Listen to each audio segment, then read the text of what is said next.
Hey everyone, this is Nick. I wanted to jump on and we're going to talk about a few different ways, maybe 3 different ways to make a column chart like this with a goal line or a benchmark line, or in this case, an average line. So this is like the overall average of our satisfaction scores throughout the year and then our monthly satisfaction scores. So we can really easily see what's above and below that average for the year.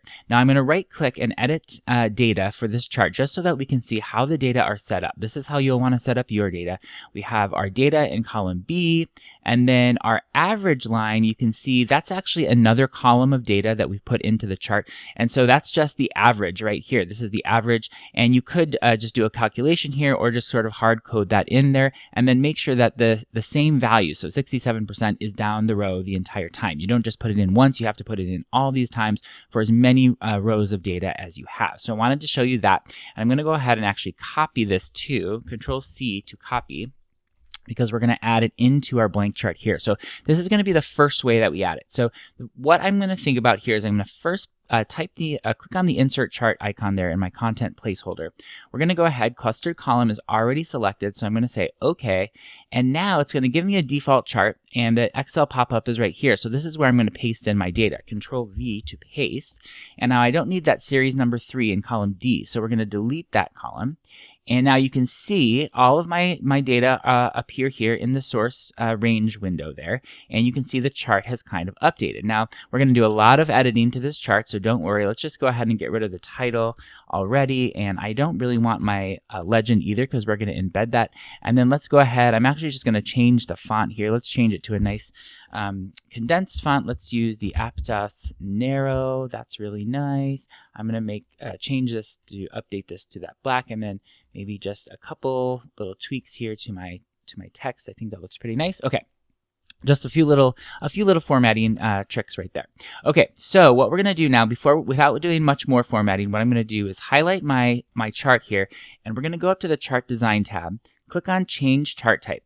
Now when I do this, if I go down to the Combo section right here, that's already going to, it already knows that I have this like 2 series of data, and one of them could be a benchmark and one of them could be my data. And so right here you can see data, clustered column, average, line, and that's going to do it. I don't need to do anything with the secondary axis here. So if I click OK, that's going to give me my data. Now I'm going to go ahead and format. Let's just format these a little bit better. We're going to reduce the gap width here 50%. I'm going to turn this set of columns into a really lighter, kind of a more muted shade of this like brown or gray. And then we can go ahead and click on our average line here. You can see it actually became kind of that line chart so each of these has a marker. So each of those was a value. If I were to go ahead and add data labels, you can see there's 67% on all of them. So there's no markers here, but the line, we could go ahead and update. I'm going to say maybe let's go up to 4 or maybe 5 for the width. And then here, if I wanted to add my average, I could say add data label. Let's just put this above. I'm going to change the position to above, and then we're going to add the series name. And maybe I want to, as a separator, we'll just put it on a new line. And here I can go ahead and I can update the formatting, the fonts, and all that stuff so that we can see that. Now, the thing that I do not like about this is that the average line, it only goes to the middle of the bar. It only goes to the middle of the data point. It doesn't fill the entire width of the screen. So this is kind of the limitation with that built-in combo chart. But if we wanted to, let's go ahead and just duplicate this slide. Now, if we wanted to make that a little bit, go a little bit over to the left and to the right, what we would have to do is add a section here. We would have to add another series of data, kind of a blank series of data. So we're going to go ahead and right click, and then I'm going to say Edit Data. The data source pops up. And now what we're going to have to do is we're going to have to add a row on either side to make that line bigger. And so what I'm going to do is just type in 67% here. In this extra row, there's no data here. And now you can see over here on the right side, the line has now crossed over, and that looks a little bit nicer. If I wanted another one, I would go ahead and insert a row right here, and we would put in 67. And now 67%, make sure you do that percentage sign, very important. And now you can see, and actually I should, let's see, if I edit the data again, just make sure that everything is, it looks like it is all in percents, but it just looks like it did something weird to my axis. So if I wanted to go ahead and change my axis, let's go to Format Axis. label options all the way down here. Let's see, under number, it's set to general, but we could just say percentage and no decimal points. And now it's always going to be percentage. Okay, but now you can see here that we have this little extra spacing right here, extra spacing, and the line goes nicely across the way. So I like this. That can be a nice method, but I don't always like it because it doesn't really allow you to easily add data. If you were to add data on either side, like if you wanted to add column data on either side of this, you'd have to always then make sure that you're putting in that extra spacing column of data. So let's go ahead and actually try something different here. Let's go ahead and make a new chart here from scratch. This is going to be the method number 2, and we're just going to use a single clustered column chart in this case. We're not going to do that combination section here. I'm going to go ahead and paste. Let's see if I paste that all my data there. I'm going to delete the D, column D. So let's see, we all look, okay, that looks really nice. That's exactly what we want. I'm going to go ahead and again, we're going to do that formatting. Now what I want to do here is instead I'm going to click on my bars, my average bars, and we're going to say add trend line. So we're going to right click and I'm going to say add trend line right here. Now this trend line pops up and you're going to have to go over here to the format trend line menu. I'm going to go to the paint bucket and we're just going to increase the size. Oops, I'm going to go back, click on this. We're going to increase the size of this. Let's go back up to that 4, maybe that 4 width. And then I'm going to say under dash type, I don't want a dash line, I want a solid line. And now what we're going to do is we're going to click on these columns and I'm going to say no fill. Now you can start seeing that trend line appear there.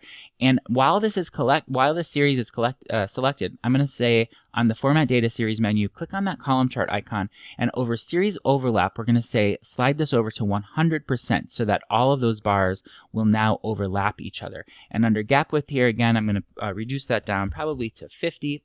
I'm going to click on the the column series of bars and just go ahead and update those for the color like we did before. Now you can see we still have the line, but the line only goes to the middle of those bars yet again. We don't have to add another series though. We can actually just update the trend line. So with the trend line selected, go back to the Format Trendline Options menu here. Click on the column chart icon.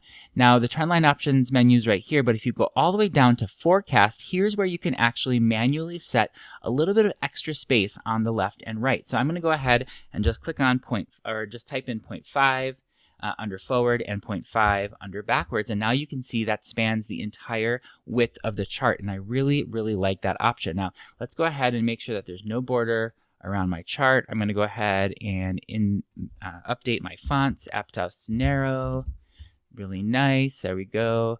Turn it this brown color and let's go update those to 18. All right, I think that looks really nice. Now if I wanted the average line, or if I wanted that label again, here's where this is a little bit less flexible, unfortunately. But not actually too bad. So what we're going to do here is if you click on the line, you can't get any labels from that, but you have to go ahead and try to click on the underlying series of data. So that series of ghosts, the ghost bars that live behind the scenes that create that trend line. If you cannot select one of those bars, or if it gets a little bit tricky, go up here to the Format Data Series menu. Under the series options, you can see that this is where all your series live, and you can click on the series average, and that will select the bars. Now I'm going to hover over this one bar right here and just double click it one more time to isolate it, and then right click and say add label, and this is going to add a single label right here.